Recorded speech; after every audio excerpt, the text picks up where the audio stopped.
The Final Frontier's Silent Guardians. Commander Maya Chen stared at the holographic display of the solar system, her eyes fixed on the shimmering boundary that marked the edge of human exploration. Scientists called it the Dark Barrier, a mysterious phenomenon that had swallowed 27 exploration vessels over the past 3 decades. No ship had ever returned. No distress signal ever received. Just silence. "You're certain about this mission, Commander?" Admiral Rice asked, his weathered face illuminated by the blue glow of the display. He didn't need to elaborate on what certain meant. Everyone in the room understood the stakes. "As certain as anyone can be about a suicide mission," Maya replied, her voice steady despite the knot in her stomach. At 38, she had already accepted that this mission might be her last. The Pathfinder is different from previous vessels. We have a chance. The Pathfinder wasn't just different, it was revolutionary. Built in the orbital shipyards above Mars, it incorporated technology reverse-engineered from fragments of alien tech discovered on Titan and Europa. Its hull contained metamaterials that could theoretically phase shift through certain energy frequencies. Its quantum computer could process calculations that would take Earth's most advanced supercomputers centuries to solve. And most importantly, it carried the Prometheus drive, humanity's first attempt at manipulating the fabric of space-time itself. "The Defense Council wants this mission scrubbed," Admiral Rice said, pacing the length of the briefing room. "They believe we should focus on fortifying the inner system instead of sending more people to their deaths. And let whatever's out there come to us instead." Dr. Eliza Kagami interjected. The quantum physicist had designed much of the Pathfinder's experimental systems. Every analysis of the Dark Barrier shows it's expanding. Slowly, yes, but measurably. In approximately 142 years, it will reach Neptune's orbit. In 300, it will reach Earth. Maya nodded. "We can't hide forever. Someone needs to find out what's on the other side." 3 days later, Maya stood in the Pathfinder's hangar, inspecting her assembled crew. 8 specialists, the best Earth had to offer, each selected not just for their expertise but for their psychological profiles. People who could handle the impossible. People who could face the unknown without breaking. "Welcome aboard the Pathfinder," Maya announced, her voice echoing in the cavernous hangar. "You all know why you're here. This mission has a singular objective: cross the Dark Barrier, discover what lies beyond, and if possible, return with that information." She paused, letting the weight of her next words settle. Official mission probability of return is 17%. Unofficial estimates are much lower. If any of you wish to withdraw, now is the time. No questions asked, no marks on your record. No one moved. Maya hadn't expected them to. Dr. Eliza Kagam, quantum physicist and designer of the Prometheus drive. Captain Sanjay Patel, pilot with over 3,000 hours in experimental spacecraft. Lieutenant Jun Park, communications specialist who had deciphered patterns in the mysterious signals emanating from beyond the barrier. Dr. Marcus Williams, xenobiologist who theorized that the barrier itself might be a living entity. Security Chief Carmen Diaz, former Special Forces with combat experience in the Mars Rebellion. Engineer Thomas Chen, no relation to Maya, developer of the phase shift hull technology. Dr. Ibrahim Al-Farsi, AI specialist responsible for the Pathfinder's quantum computer core, and Medical Officer Dr. Sofia Rodriguez, expert in radiation and exotic particle exposure. 8 specialists. 8 human beings about to journey beyond the reach of humanity. "Very well," Maya said with a nod. "We launch in 12 hours. Say your goodbyes." Maya had no one to say goodbye to. Her parents had died during the resource wars when she was a teenager. No siblings. No partner. Her life had been the United Earth Space Command for 20 years. Perhaps that made her the perfect commander for a one-way trip. The Pathfinder departed Earth orbit precisely on schedule. The massive ship, nearly twice the size of previous exploration vessels due to its experimental systems, accelerated smoothly under the control of Captain Patel. They would reach the edge of the dark barrier in approximately 3 weeks, following a trajectory that would take them past Jupiter and Saturn. During the journey, the crew tested and retested every system. The Prometheus drive, which would theoretically allow them to manipulate local space-time, received particular attention. It had never been activated at full power. The energy requirements were too massive for any Earth-based facility. Only in deep space, with all of the Pathfinder's fusion reactors dedicated to the task, could they generate enough power. The signals are getting stronger, Lieutenant Park announced on day 14 of their journey. The communications specialist had been monitoring the strange transmissions coming from beyond the barrier since they left Earth orbit. "Can you decode any of it yet?" Maya asked, joining Park at the communications station. Park shook his head. "It's not like any language or code I've ever seen. It's not even clear if it's artificial or some kind of natural phenomenon. But there's definitely a pattern to it." He brought up a visualization of the signal on his display, a complex, ever-shifting lattice of light and dark spots that seemed to pulse with an almost organic rhythm. "Dr. Williams thinks these might be the equivalent of neural impulses," Park added. "If the barrier is some kind of vast, living organism." "Let's not jump to conclusions," Maya cautioned. "Keep monitoring. Report any changes immediately." As they passed Saturn's orbit, the crew began to notice the first effects of the dark barrier's proximity. Equipment malfunctioned sporadically. Several crew members reported vivid dreams of vast, incomprehensible structures and voices speaking in unknown languages. The ship's quantum computer began producing solutions to equations no one had programmed it to solve. "It's like it's communicating with something," Dr. L. Farsi said as he showed Maya the strange outputs. "Or something is communicating through it." On day 20, they got their first visual of the dark barrier. It wasn't dark at all.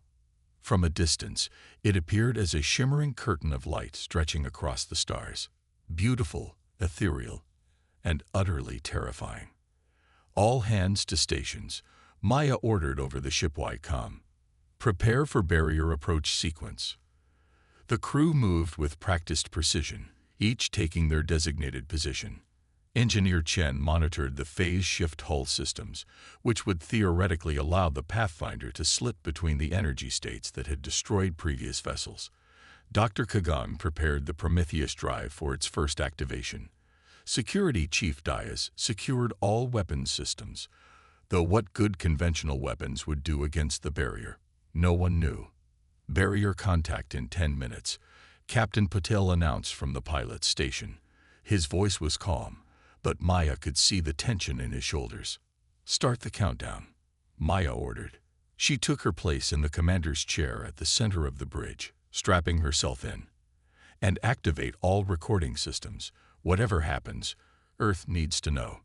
Dr. Rodriguez moved through the bridge, distributing small medical packets to each crew member.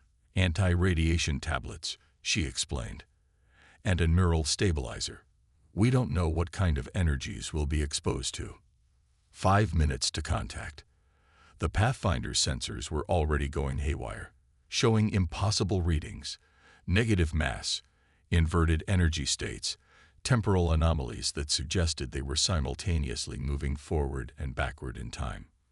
"Prometheus drive standing by," Dr. Kagam reported. "Ready to activate on your command." "Phase shift hull systems online," Engineer Chen added. "Power levels optimal." 3 minutes. The viewports now showed nothing but the shimmering curtain of the dark barrier, tendrils of light reaching out toward the Pathfinder, as if sensing their approach.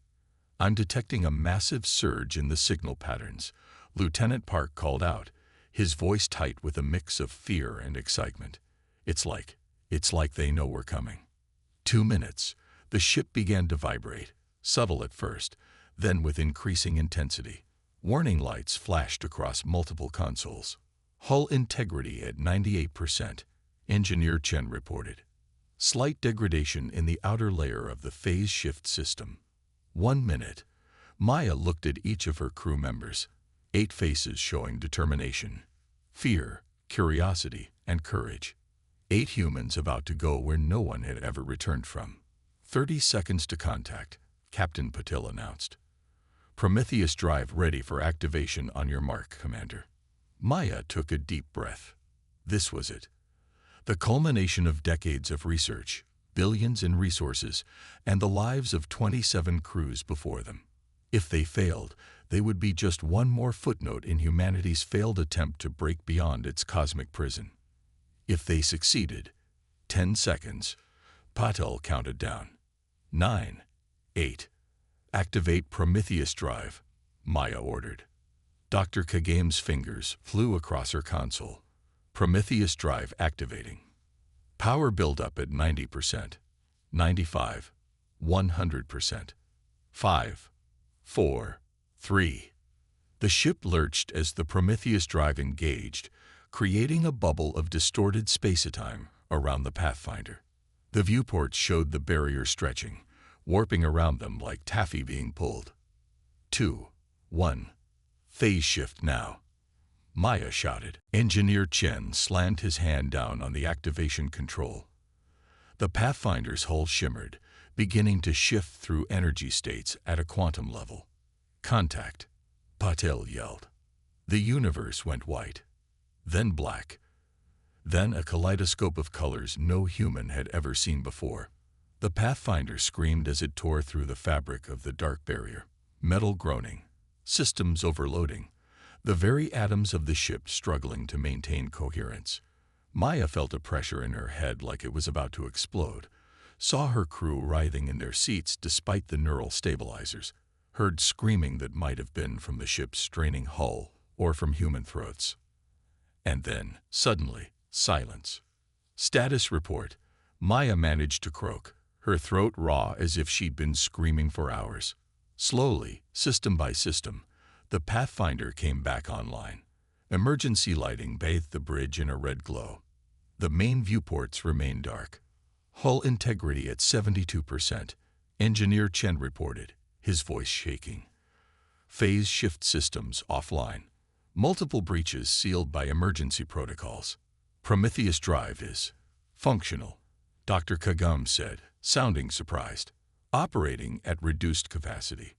One by one, the other stations reported in. Miraculously, all crew members were alive, though suffering from various injuries and what Dr. Rodriguez diagnosed as extreme neural shock. External sensors, Maya asked. Coming online now, Captain Patil responded. The viewports flickered, then cleared, revealing a vista that no human eyes had ever beheld before. Stars, but not the stars they knew. These were brighter, closer, arranged in patterns that matched no known constellation, and among them, massive structures that defied comprehension, geometric shapes the size of planets, glowing filaments connecting them like a vast neural network. We made it, Dr. Williams whispered in awe. We're through the barrier. But their triumph was short-lived. As the external sensors continued to come online, they detected something else. Ships. Dozens of them, floating in the strange space. Earth ships. The missing expeditions. They appeared intact but completely dead, arranged in a precise pattern like specimens in a cosmic collection. Before anyone could speak, all screens on the bridge suddenly activated, displaying the same pulsing pattern that Lieutenant Park had been monitoring. The pattern shifted, coalesced, and then formed into words in perfect English. Welcome, Pathfinder. You have passed the first test. Prepare for evaluation. Echoes of humanity's resolve. Evaluation. Security Chief Diaz's hand instinctively moved to her sidearm. What the hell does that mean? Before anyone could answer, the Pathfinder shuddered as an invisible force took hold of it. The engines strained against the pull but made no difference. We're being moved, Captain Patil reported, his fingers dancing across the controls. Some kind of tractor beam, but like nothing in our records. I can't break free. Don't try, Maya ordered. Power down the engines. Let's not appear hostile. She tapped her console. This is Commander Maya Chen of the Earth vessel Pathfinder. We are a peaceful exploration mission. Please identify yourself. No response came through conventional channels, but the words on the screens changed. Peace is a concept. Concepts require verification. Prepare for evaluation. The Pathfinder was drawn toward one of the massive geometric structures, a perfect dodecahedron that dwarfed their ship like a human might dwarf an ant. As they approached, a section of the structure's surface rippled and opened, revealing a cavernous docking bay larger than Earth's largest spaceport. "They're taking us inside," Engineer Chen whispered. Dr. Williams was frantically recording everything, his xenobiologist's mind racing with possibilities. "Look at the architecture. It's not designed for humanoid life forms. The proportions, the lack of clear walkways or platforms. Let's focus on survival first, scientific discovery second," Maya reminded him. She turned to Lieutenant Park. "Any progress deciphering their communication method?" Park shook his head. "The patterns are becoming more complex. It's like they're trying different approaches to communicate with us, cycling through possibilities." The Pathfinder came to rest in the center of the vast docking bay. No visible clamps or moorings held it in place, but Maya could feel that the ship was secured somehow. "Life support systems stable," Dr. Rodriguez reported. "Environmental readings outside the ship indicate breathable atmosphere, standard gravity, no detectable pathogens. Temperature slightly cooler than Earth normal. So we could potentially go outside," Maya said, thinking aloud. "Commander, I strongly advise against that," Chief Diaz interjected. "We have no idea what evaluation means." The words on the screens changed again. "Physical presence required. Select 3 representatives." The bridge fell silent as the implications sank in. "They want us to send people out there," Dr. El Farsi said finally. "Why 3 specifically?" Dr. Williams had been consulting his database. 3 is a significant number in human mythology and mathematics. Prime number. Trinity concepts in various religions. Past, present, future. Perhaps they've studied us more than we realized. Maya made her decision quickly. "I'll go.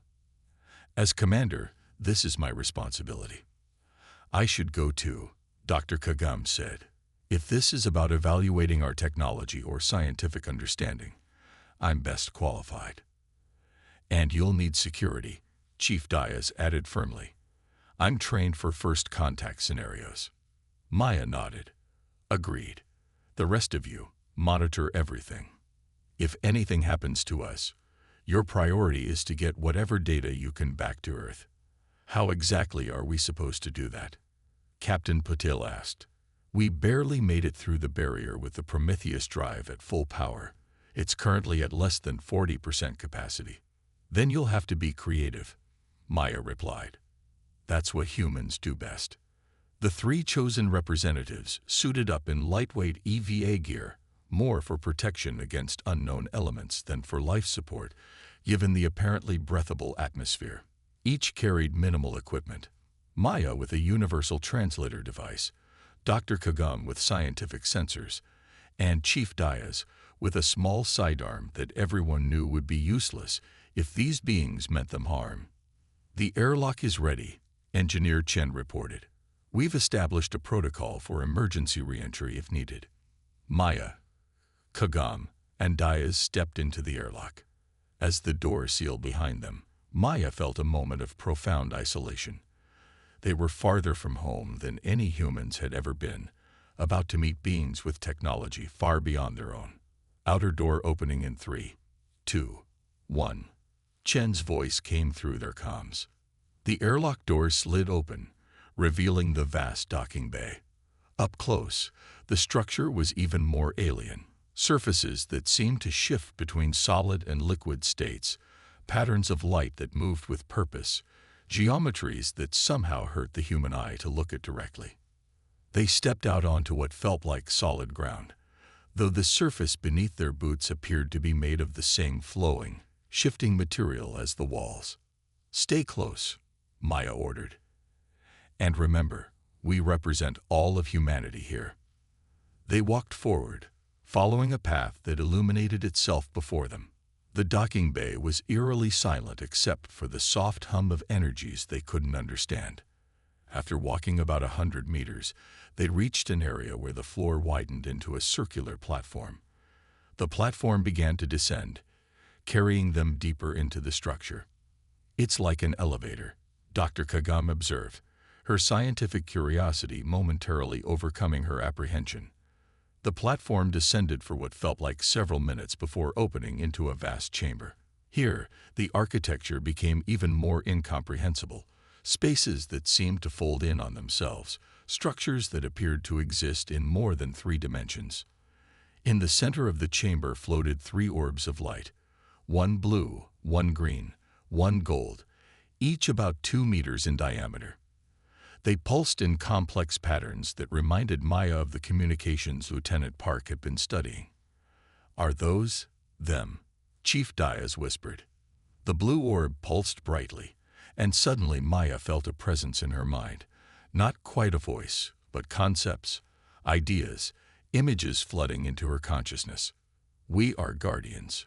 We are watchers. We are test." Maya gasped at the unexpected mental contact. Beside her, Kagam and Diaz stiffened, experiencing the same intrusion. "We come in peace," Maya managed to say, struggling to form words while her mind was being filled with alien concepts. "We seek knowledge and understanding." 27 attempts, 27 failures. Why succeed now? Images flashed through Maya's mind. Previous Earth ships approaching the barrier, failing to adapt, their hulls crumpling, their crews dying, or sometimes something stranger happening. Transformation, change, becoming something else. "Our technology," Dr. Kagam said, her scientific mind grasping the question. "The Prometheus drive, the phase shift hull. We found a way to adapt to your barrier." Not barrier. Filter. Test. Protection. Chief Diaz stepped forward. Protection from what? Or protection for whom? The green orb pulsed, sending a new wave of concepts. Galaxy dangerous, many predators. Species must prove ready. Unready species. Contained, protected until ready. Understanding dawned on Maya. The barrier isn't to keep us out. It's to keep something else away from us, until we're ready to face it. Yes, Galaxy community requires standards, requires proofs, requires technologies of certain levels, requires cultural/ethical development. You've been watching us, Maya realized, studying us. All those ships that disappeared, you were testing us, seeing if we were ready. Yes, many species reach stars, few ready for what waits beyond. Those who force passage before ready, extinct quickly. We prevent this. We guard. We test. We evaluate. So this is our evaluation, Dr. Kagam asked. Right now, evaluation ongoing since first atomic energy, since first radio waves, since first space travel. Final evaluation begins now.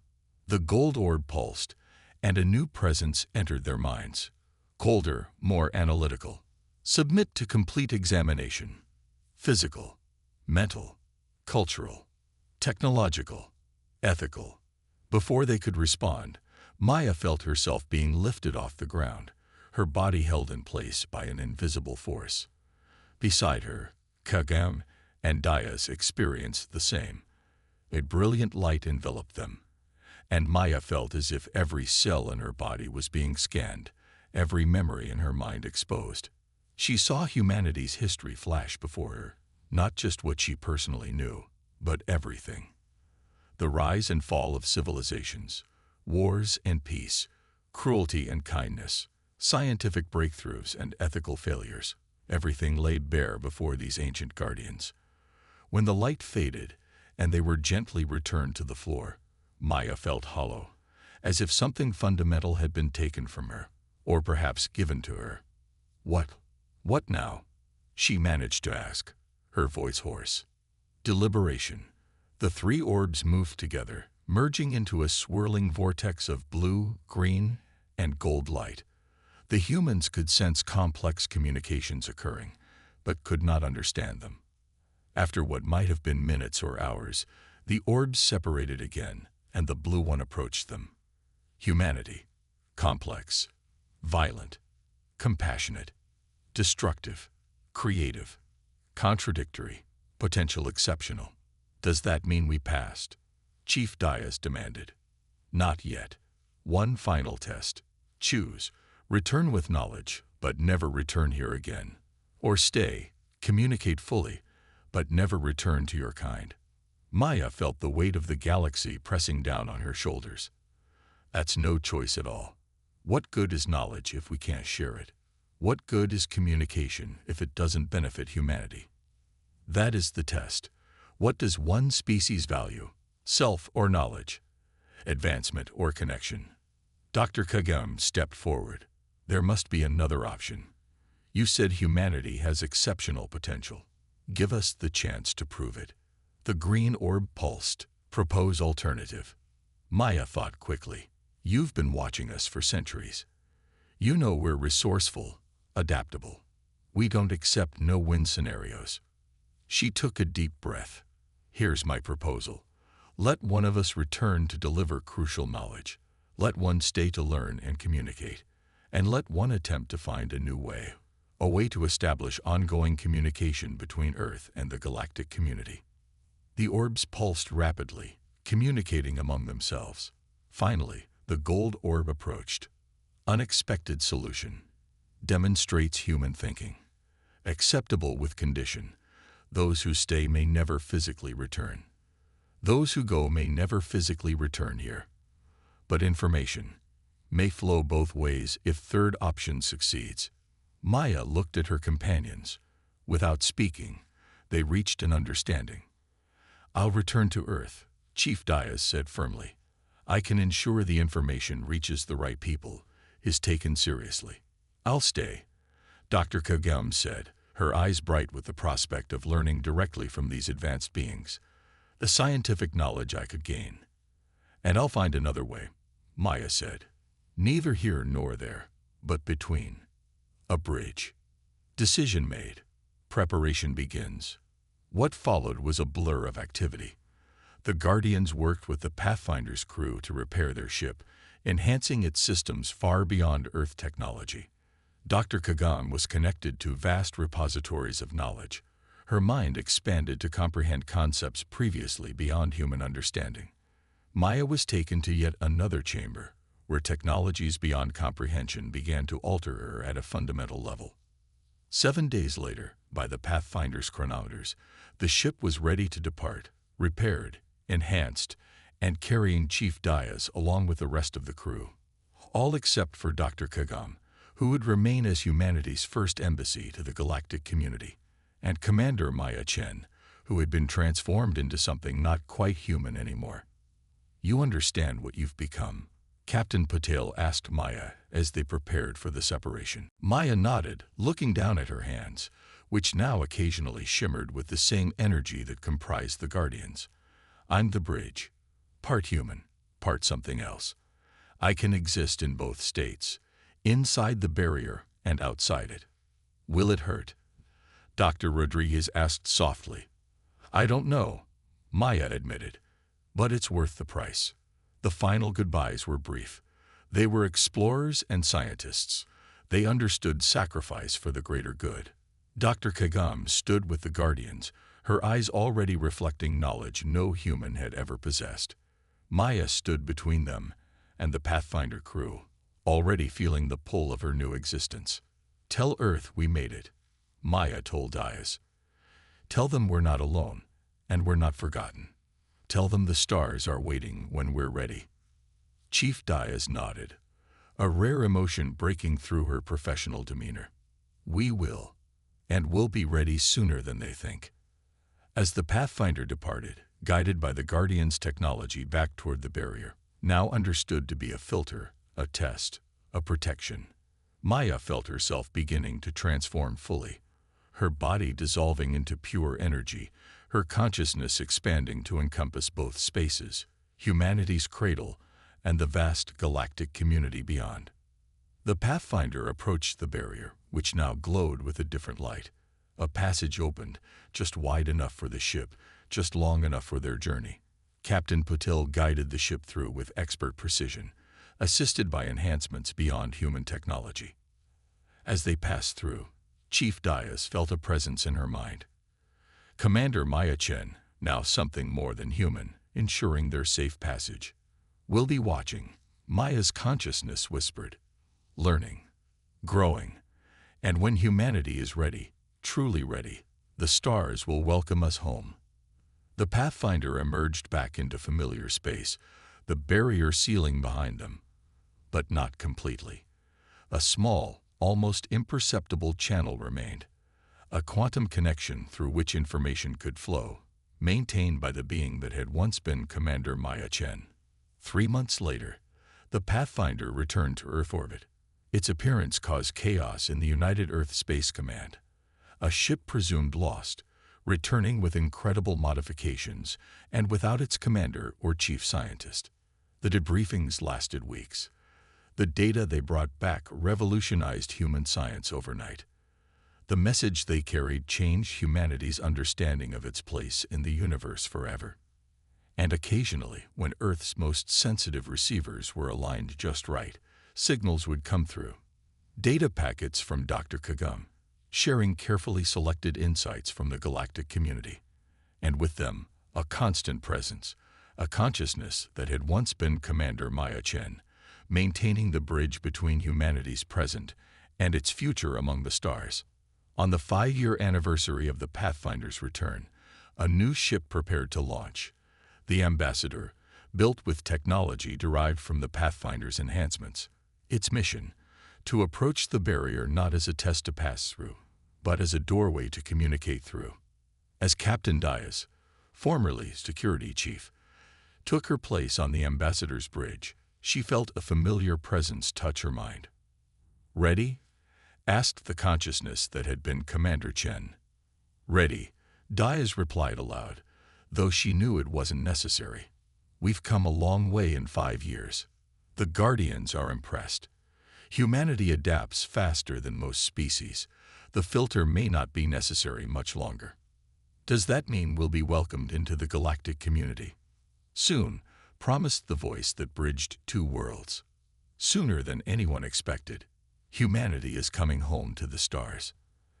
As the Ambassador launched toward the barrier that had once seemed like the end of human exploration, Earth received a new signal, stronger than any before.